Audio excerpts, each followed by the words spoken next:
छान झणझणीत आणि खमंग अशा आपल्या ह्या थापी वड्या म्हणजेच पाटवड्या तयार आहेत. आणि ही वडी फक्त आणि फक्त 10 मिनिटात बनते. आणि ते सुद्धा कुठल्याही प्रकारची गुठळी न बनता. इथे 3 हिरव्या मिरच्या, हा लसूण आणि इथे हे बारीक चिरून घेतलेलं हे आलं. आता ह्यामध्ये पाणी अजिबात न घालता आपण मिक्सरवर असंच बारीक वाटून घेऊयात. आता त्याच सेम मिक्सरच्या भांड्यामध्ये आपण 1 कप चण्याच्या डाळीचं पीठ म्हणजेच बेसन घालणार आहोत.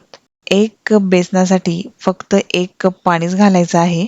आता ह्या दोन्ही गोष्टी व्यवस्थित मिक्स होण्यासाठी मिक्सर फक्त आपण एक 5 सेकंदासाठी चालवणार आहोत. ही अशी एक महत्वाची ट्रिक वापरल्यामुळे बेसनामध्ये अजिबात गुठळ्या होत नाहीत. आता इथे हा मी एक ट्रे घेतलाय, त्याला आपण हे थोडंसं तेल लावून घेऊयात. आता ह्या पॅन मध्ये आपण हे 2 चमचे तेल घालूयात. आता ह्या गरम तेलामध्ये 1 टीस्पून जिरे आणि हे 1 टीस्पून मोहरी घालूयात. आता घालूयात 1 टीस्पून पांढरे तीळ.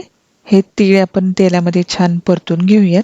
आता आपण आलं लसूण आणि हिरवी मिरचीची जी पेस्ट बनवून घेतलेली आहे ती ह्यामध्ये घालूयात.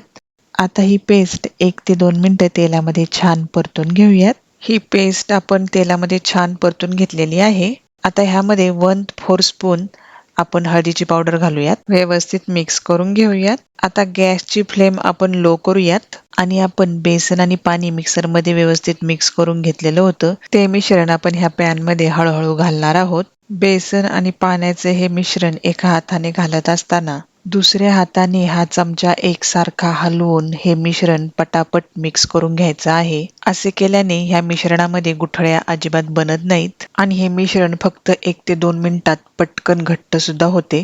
तुम्ही इथे बघू शकता मिश्रण छान घट्ट झालेलं आहे. आता ह्यामध्ये हे चवीनुसार थोडंसं मीठ आणि ही थोडीशी बारीक चिरलेली कोथिंबीर घालूयात. पुन्हा एकदा छान व्यवस्थित मिक्स करून घेऊयात. आता झाकण ठेवून एक 5 मिनिटं आपण ह्याला वाफेवरच शिजवून घेऊयात. 5 मिनिटं झालेली आहेत आणि आपले हे मिक्सचर छान वाफेवर शिजलेलं आहे. आता ह्या मिक्सचरचा गोळा आपण ट्रे मध्ये काढून घेऊयात. हे हाताला थोडंसं पाणी लावून ह्या हातानेच आपल्याला हा गोळा ह्या ट्रे मध्ये थापून घ्यायचा आहे.